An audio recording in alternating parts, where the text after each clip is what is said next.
In today's talk, you will learn about FOMO, or the fear of missing out. You will learn about the downside or the dark side of FOMO, as well as how you can effectively deal with it.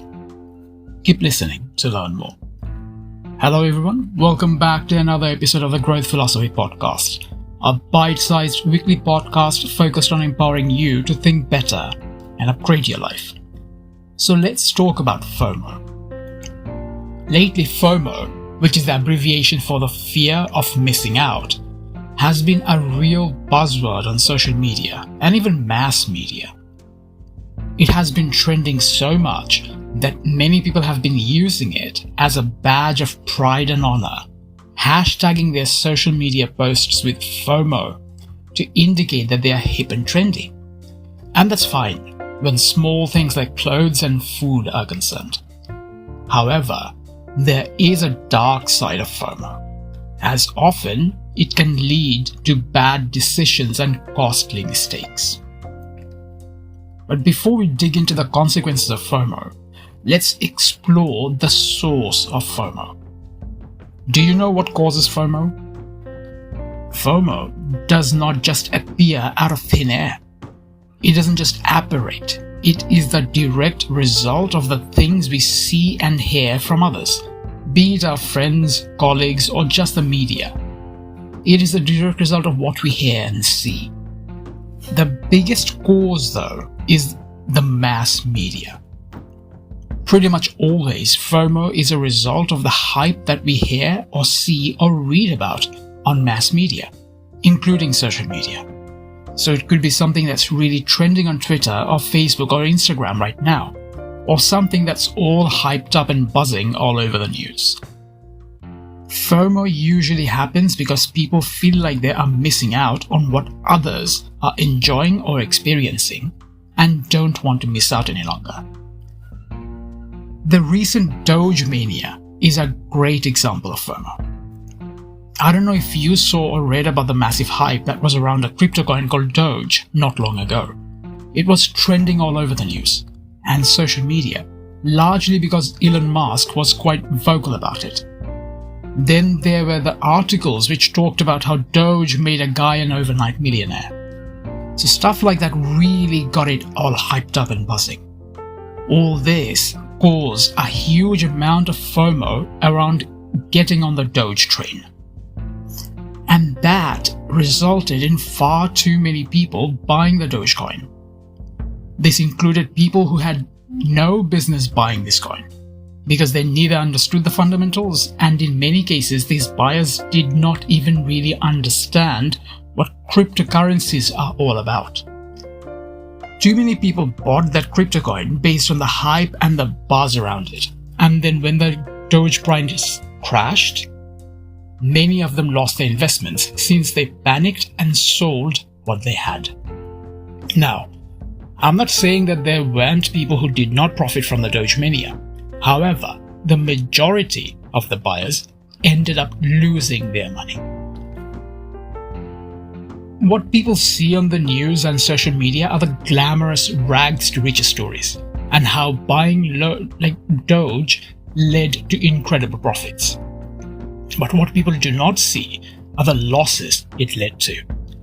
Yes, one guy famously became a millionaire, but most people don't dig into what led him to make that sort of money. That guy took a huge risk, an insane amount of risk. He invested everything he had, and if I remember correctly, he even borrowed money to buy Dogecoins. If Doge had plummeted at that time, he would have not only lost everything he had, he would even be in debt right now. People see the fame and fortune and the glamour, but they don't see the downside or the dark side of FOMO. People don't really see the dark side, mainly because it is not really newsworthy most of the time, and also because people like knowing about the easy way. I have a feeling many of you heard about the Doge millionaire, but few, if any of you, read or heard anything about the people who lost money because of Doge. Let me tell you what actually happened. The hype around Doge caused the price of the coin to go from 30 or 40 pence to around 70 pence in a matter of days. That's a huge bump. But then overnight, it crashed to around 40 pence again. Actually, I think it went even lower. It has been yo-yoing a fair bit since then, and last I checked on Friday morning, the price of Doge was around 40 pence again. The problem is that the majority of the people who bought Doge to make a quick profit bought it at around 50 pence or higher. Many even bought it around 70 pence, only to then see it all crumble. Don't get me wrong though, I have nothing against the Dogecoin. If anything, I'm a big fan of cryptocurrencies and the blockchain technology.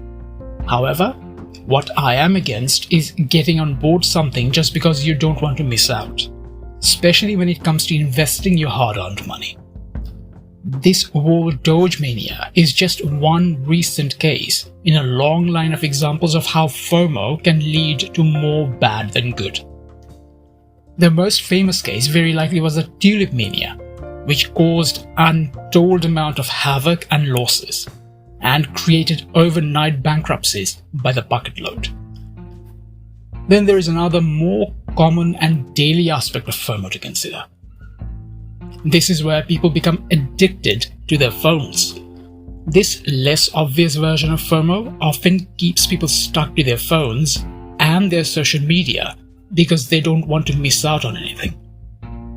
They want to keep their fingers on the pulse, so to speak, and they really don't want to miss out. And that's a bad thing. It gets people addicted to their phones. The fear of missing out, or FOMO, can be terrible for your emotional health, as well as your physical and financial health. So, how can you deal with FOMO? Well, here is a simple rule for you. If you don't understand what's causing the hypomania, it is better to stay away from it, especially if your money, health, or well-being is involved. Use this as a rule of thumb next time you feel like jumping on something because you don't want to miss out. Here's the bottom line though. Making decisions based on the fear of missing out is hardly ever a good idea, especially if your finances or health or well-being are involved.